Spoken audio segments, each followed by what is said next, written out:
অন্নপূর্ণা ভাণ্ডারের ফর্ম তো অনেকেই ভরেছেন, অনেকের এসে গেছে নাম, টাকাও পেয়েছেন, কিন্তু অনেকের এখনও টাকা ঢোকেনি, নাম আসেনি।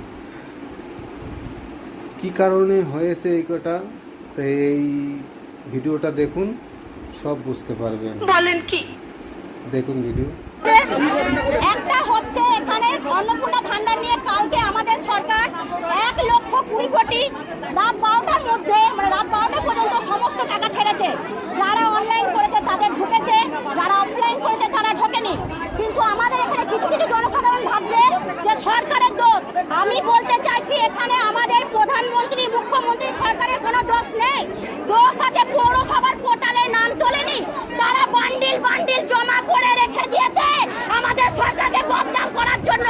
তার জন্য বলছি তোরা গদি ছেড়ে দে, হয় তোদেরকে গদি ছাড়তে হবে, নাহলে জনগণকে জবাব দিতে হবে। জনগণের মাথায় ঢোকানো হচ্ছে এই সরকার ভালো নয়, এই সরকার 5 বছরের মধ্যে পাল্টে যাবে। আমি বলছি এই সরকার 50 বছর রাজত্ব করবে, এরপর 100 বছর রাজত্ব হবে, তারপরে যোগী আসবে, হিন্দুত্ব সংগঠন হবে, হিন্দু রাষ্ট্র হবে।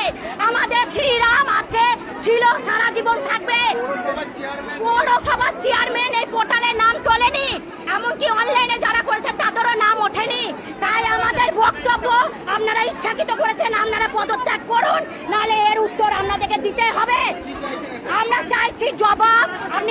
আপনি বাইরে আসুন, সমস্ত পোর্টালের নাম আমাদেরকে দেখানো হোক। এখন ওনারা বলছেন 7 দিনের মধ্যে নাম তোলা হবে।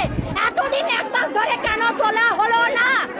এই 7 দিন পর এই হ্যারাসমেন্ট আমরা মানছি না, মানবো না। শান্তনা চ্যাটার্জি। আজকে হয়েছে পৌরসভাতে যারা তৃণমূলের কর্মী তাদের টাকা ঢুকেছে, বাকি সাধারণ মানুষের টাকা ঢোকেনি। এটা পৌরসভার গাফিলতি, পৌরসভার কর্মীদের গাফিলতি, তার জন্য এটা হয়েছে। হ্যাঁ, তৃণমূলের রাজ এখনো চলছে, তারা এখনো পর্যন্ত তৃণমূলের ওখানে কাজ করছে। যে সমস্ত অফিসাররা রয়েছেন যারা কাজ করছেন এখানে, তারাও এটা করছে। তারা নিজেদের ক্যাম্প করেছিল যারা, যাদের টাকা ঢুকে নিত, একমাত্র শুধুমাত্র যারা তৃণমূলের লোক তাদেরই টাকাটা ঢুকেছে, বাকি সাধারণ মানুষের টাকা ঢুকেনি। এখন এটাকে চেঞ্জ করতে হবে, এটাকে বডিটাকে ভাঙতে হবে, নতুন ভাবে তৈরি করতে হবে। যারা কাজ করছে তাদের সেটাকেও দেখতে হবে, যারা অস্থায়ীভাবে কাজ করছে, স্থায়ীভাবে কাজ করছে, তাদেরকেও দেখতে হবে, যাতে এটা স্বচ্ছভাবে হয়। বিজেপি নেতা হাত করে আশ্বস্ত করছেন মানুষকে যে হ্যাঁ, আমরাও এসেছি, আমরাও আশ্বস্ত করছি মানুষের টাকা যেন ঢুকে যায়। আমরাও সমস্ত রকম ভাবে সহযোগিতা করবো, আমরাও বলে এলাম। তাহলে কোনো রকম আমাদের একটা প্রতিনিধি আসবে আমাদের ওখানে।